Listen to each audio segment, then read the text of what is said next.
Parler des fils du prophète Noé, Sem, Cham et Japheth, n'est plus seulement une histoire racontée dans les livres religieux ou une légende héritée des temps anciens.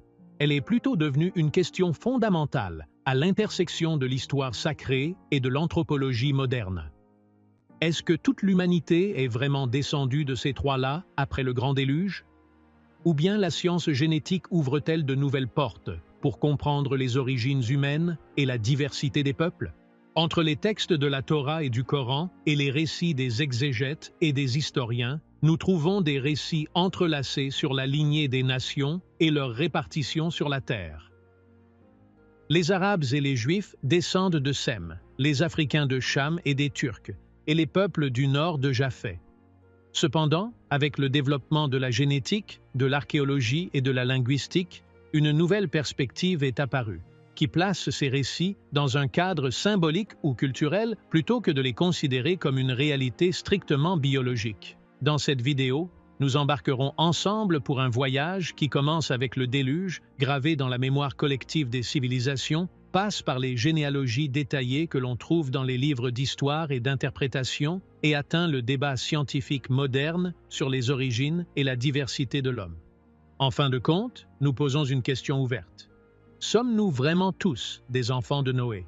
Ou bien la vérité est-elle plus complexe que ne le suggèrent les récits anciens? Reste avec nous jusqu'à la fin et n'oublie pas de nous soutenir en aimant la vidéo et en t'abonnant à la chaîne pour recevoir toutes les nouveautés.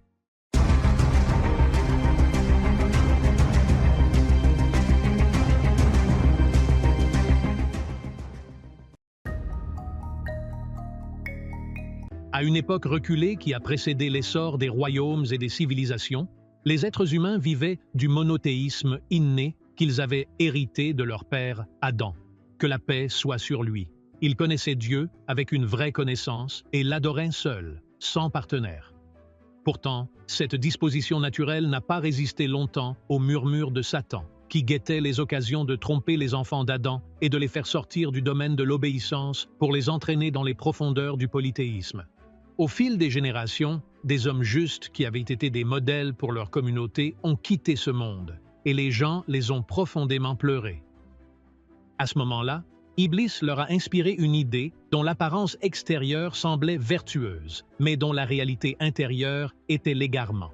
Il les a tentés de façonner des statues qui incarnaient les images de ces hommes justes et comme moyen de préserver leur mémoire. Au départ, l'intention n'était pas de vénérer ces statues. Il s'agissait simplement de rappels symboliques.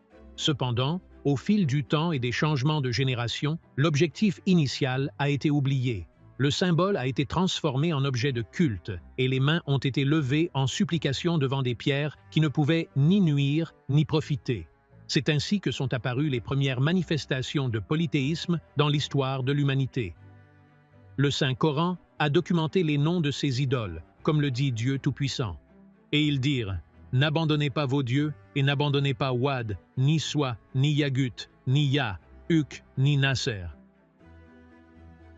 Ces noms appartenaient à 5 hommes justes du peuple de Noé, dont les histoires ont été transformées de sources de conseils en passerelles vers l'idolâtrie. Les gens se sont mis à visiter les idoles, à leur offrir des sacrifices et à rechercher leur intercession au lieu de se tourner vers Dieu le Créateur. Dans cette atmosphère sombre, Dieu Tout-Puissant a envoyé son prophète Noé, que la paix soit avec lui, pour ramener son peuple sur le chemin du monothéisme. Il est venu à eux comme un messager du milieu d'eux-mêmes, porteur d'un message de réforme et d'un appel à adorer Dieu seul. Pourtant, leur réponse a été loin d'être ce qu'elle aurait dû être. Ils ont répondu à son appel par des moqueries et des railleries, scellant leur cœur avant leurs oreilles. Dieu dit, « En effet, chaque fois que je les ai appelés pour que tu leur pardonnes, ils se sont mis les doigts dans les oreilles, se sont couverts de leurs vêtements, ont persisté et se sont enflés d'une arrogance extrême. » Noé 7. Leur rejet n'a pas été momentané. Au contraire, leur entêtement a persisté pendant de longs siècles. Noé resta parmi son peuple pendant 1000 ans, moins 50 ne cessant de les appeler nuit et jour, employant en privé et ouvertement toutes les méthodes de conseil et d'orientation. Malgré cela, seuls quelques-uns ont cru en lui, tandis que la majorité a persisté dans sa défiance et son arrogance, allant même jusqu'à le défier ouvertement en le disant « Apportez-nous ce dont vous nous menacez si vous faites partie des véridiques. » Hud 32. Lorsque le déni du peuple de Noé a atteint son apogée et qu'il a fermé les portes de son cœur à son appel persistant pendant 950 ans, la révélation divine décisive est venue pour construire l'arche sous nos yeux vigilants et par notre inspiration. Et ne t'adresse pas à moi au sujet de ceux qui ont fait le mal. En effet, ils doivent être noyés. Jude 37. Sur ce, Noé commença à construire l'arche au cœur de la terre ferme, loin de toute mer, en obéissant à l'ordre de Dieu. C'était un spectacle inconnu et étonnant, qui ne faisait qu'accroître les moqueries de son peuple qui passait à côté de lui, ridiculisant et se moquant d'un homme construisant un navire dans le désert. Pourtant, Noé n'a pas prêté attention à leurs moqueries et a poursuivi la construction sous la direction de Dieu jusqu'à ce que le grand projet divin soit achevé. Lorsque la promesse de Dieu s'est finalement réalisée, le signe annoncé est apparu, l'éclatement du four, signalant le début de la catastrophe cosmique. Les portes du ciel se sont ouvertes avec une pluie torrentielle, et la terre a jailli avec des sources incessantes, de sorte que les eaux se rencontraient de toutes parts. À ce moment-là, Noé reçoit l'ordre de prendre à bord les quelques croyants qui ont accepté son message, ainsi que des couples de toutes sortes d'animaux, afin que la vie puisse continuer après le déluge. Dans ces moments décisifs, une scène tragique durable s'est déroulée. Le fils de Noé, nommé dans certaines traditions Canaan et dans d'autres Yam, qui a refusé de monter à bord de l'arche.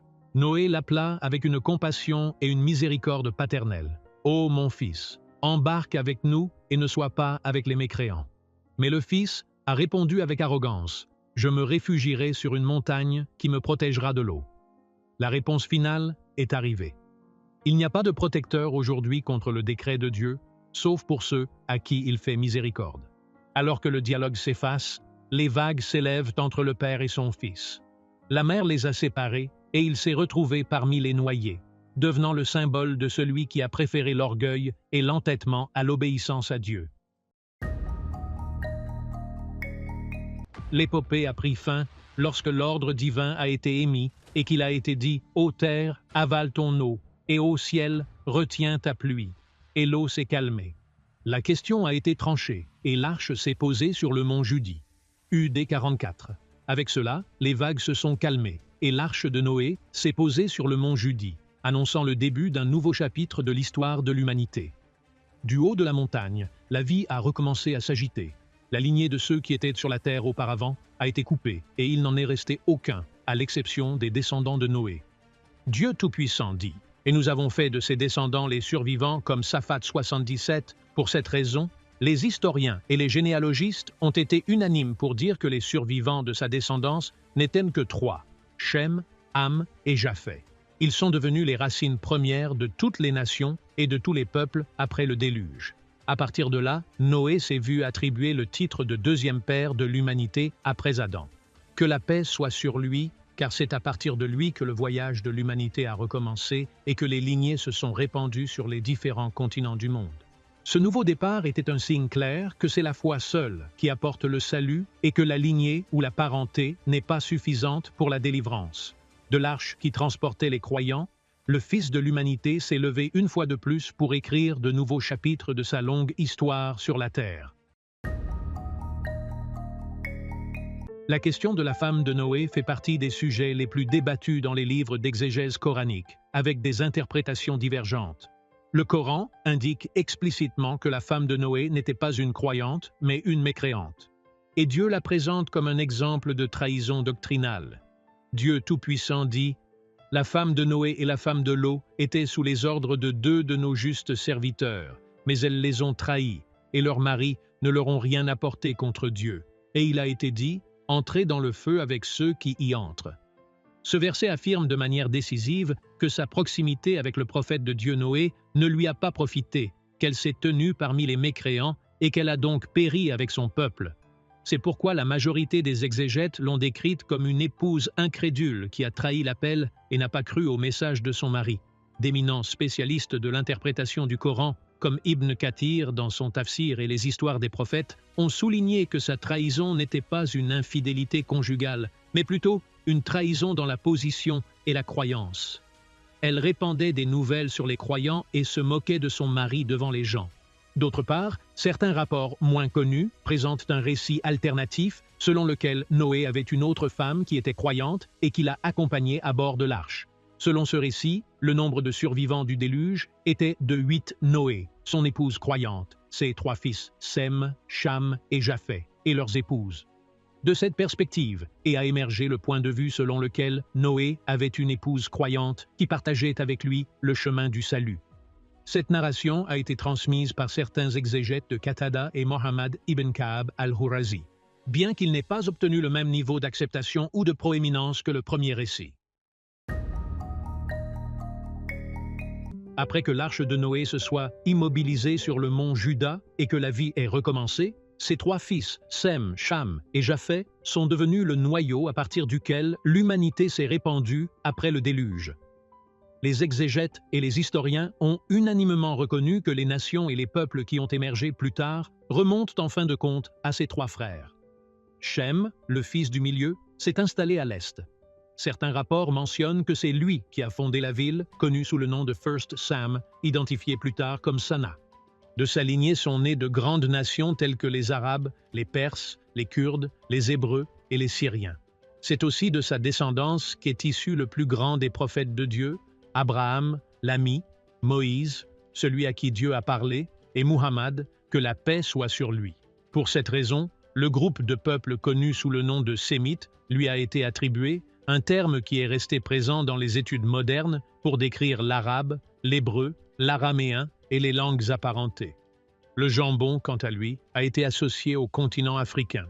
De sa lignée est né Cush, à qui l'on attribue les Abyssins et les peuples d'Afrique subsaharienne. Mizraïm, d'où proviendraient les origines des anciens Égyptiens et des Coptes de Nubie. Put et Canaan, dont sont issus les Cananéens, les premiers habitants du Levant. On raconte également que Mizraïm a été le fondateur de l'ancienne civilisation égyptienne, qui a étonné le monde par ses sciences et son architecture. La lignée de Ham est également liée à l'émergence du tyran Nimrod, considéré comme l'un des premiers despotes de l'histoire, qui a défié le prophète de Dieu, Abraham, que la paix soit avec lui. C'est pourquoi Ham et ses descendants ont été associés à la force physique, à une peau plus foncée et à l'endurance, faisant de sa progéniture une ligne de vie civilisationnelle pour l'ensemble du continent africain. Quant à Japheth, considéré par de nombreux rapports comme le fils aîné, il se dirigea vers le nord et l'ouest. De ses descendants sont nés les Turcs, les Russes, les Chinois, les Slaves et les Grecs. Son nom est également associé à Gog et Magog, qui sont mentionnés dans le Coran comme des corrupteurs sur la terre, qui apparaîtront à la fin des temps. Sa lignée s'étendait de l'Anatolie à l'est à l'Europe à l'ouest, c'est pourquoi son nom est devenu lié au peuple des mers et des régions septentrionales. Grâce à cette triple division, une image des origines des peuples après le déluge a pris forme. Sem était considéré comme le père des Sémites, Ham comme le père des Africains et Japheth comme le père des Turcs et des peuples du Nord. Bien que cette conception reflète une carte mentale du monde telle que la concevaient les anciens, elle est restée présente dans les récits et les traditions exégétiques islamiques et est devenue un cadre fondateur pour expliquer les généalogies des peuples anciens et la ramification de l'humanité. Des fils de Noé, lorsque nous revenons au texte biblique dans le livre de la Genèse, nous constatons que la malédiction n'est pas tombée sur Cham lui-même, mais plutôt sur son fils Canaan. Noé aurait dit « Maudit soit Canaan, il sera un serviteur de serviteurs pour ses frères ». Cette précision textuelle est d'une grande importance car elle clarifie le fait que la responsabilité de était individuelle et limitée à la seule lignée de Canaan, et non à Ham, ni à tous ses descendants. Cependant, au fil des siècles, les lectures occidentales du texte ont subi des distorsions, ce qui a conduit à ce que l'on a appelé la malédiction de Cham, une expression qui n'apparaît pas dans les écritures originales, mais qui a été employée plus tard comme un outil intellectuel pour justifier l'esclavage et légitimer le commerce des esclaves, en particulier en Afrique. Certains théologiens sont allés jusqu'à prétendre que cette peau foncée était un signe de cette prétendue malédiction, une interprétation ouvertement raciste qui n'a aucun fondement dans les textes originaux. Cette idée a ensuite évolué vers ce que l'on appelle l'hypothèse hamitique, une théorie qui prétend que les grandes civilisations africaines telles que l'Égypte ancienne ou les royaumes nubiens ne sont pas nés des peuples africains eux-mêmes, mais ont été établis par des peuples entrants censés descendre de Ham. Cette théorie a servi les projets coloniaux en suggérant que l'Afrique était incapable de produire une civilisation indigène et avait toujours besoin d'envahisseurs pour lui apporter progrès et raffinement. Avec les progrès de la recherche archéologique et anthropologique moderne, cette hypothèse a été démontée et rejetée comme scientifiquement et éthiquement invalide, restant plutôt comme un exemple frappant de la mauvaise interprétation raciste des textes religieux. Au XIXe siècle, avec l'essor des études linguistiques en Europe, le terme de langue sémitique-hamitique s'est répandu. Dans une tentative de relier la division biblique de Shem et Ham à la classification linguistique, l'arabe, l'hébreu et l'araméen ont été classés comme langues sémitiques, tandis que l'égyptien ancien, le berbère et le couchitique ont été regroupés sous ce qu'on a appelé les langues hamitiques. Cependant, ce cadre s'est rapidement avéré limité et inexact, car d'importantes difficultés scientifiques sont apparues lors de la tentative d'unification de ces langues sous l'étiquette unique du hamitique. Au milieu du XXe siècle, le linguiste américain Joseph Greenberg a introduit une rupture décisive avec cet héritage en proposant le terme de langue afro-asiatique. Cette classification regroupe 6 grandes langues, le sémitique, le berbère, l'égyptien ancien, le couscousique, le tchadique et l'omotique. Ainsi, l'idée de langues hamitiques chargée de connotations coloniales et racistes a été remplacée par une classification scientifique objective. Aujourd'hui, l'utilisation du terme langue hamitique n'est plus acceptée dans les milieux universitaires, tandis que le terme langue sémitique reste utilisé, mais dans un sens purement linguistique, dépouillé de toute implication ethnique ou religieuse. À la lumière de la génétique moderne des populations, il n'est plus possible de confiner toute l'humanité à 3 individus spécifiques qui ont vécu après le déluge. Les études génétiques indiquent que les humains contemporains descendent de multiples populations qui vivaient en Afrique il y a des centaines de milliers d'années et que la diversité humaine est apparue à la suite d'interactions répétées et de vagues de migration. Les preuves révèlent également des croisements génétiques avec les Néandertaliens et les Denisovans, ce qui signifie que l'histoire humaine n'est pas une ligne droite descendant d'une seule lignée, mais plutôt un réseau complexe de croisements et d'influences mutuelles. Quant au concept d'Ève mitochondriale et d'Adam chromosomique I, ils ne font pas référence à un seul couple historique ayant vécu ensemble à la même époque. Ils désignent plutôt les ancêtres communs les plus récents de lignées génétiques spécifiques, la lignée maternelle par l'ADN mitochondrial et la lignée paternelle par le chromosome IG. Chacun a vécu à une époque différente et au sein de populations beaucoup plus importantes. Par conséquent, l'attribution de toute l'humanité à 3 hommes particuliers, Shem, Ham et Japhet, reste une conception religieuse et traditionnelle respectée dans son contexte théologique, mais elle ne reflète pas l'image présentée par la génétique moderne. En même temps, il faut souligner que la science elle-même est toujours en évolution et que le tableau complet des origines humaines n'a pas encore été définitivement arrêté. Les recherches en cours continuent de découvrir de nouveaux détails qui pourraient remodeler notre compréhension des premières racines de l'humanité. En conclusion, l'histoire de Shem, Ham et Japhet reste suspendue entre la foi et la tradition d'une part et les récits de la science moderne d'autre part. Pourtant, la leçon la plus importante est que la foi n'est pas héritée et que la lignée n'accorde pas le salut. La véritable délivrance ne vient que par l'obéissance à Dieu. Et nous voici arrivés à la fin de la vidéo d'aujourd'hui. Ne manque pas l'occasion de suivre tous nos derniers contenus en t'abonnant à la chaîne et en activant la cloche de notification pour ne jamais manquer les nouveautés.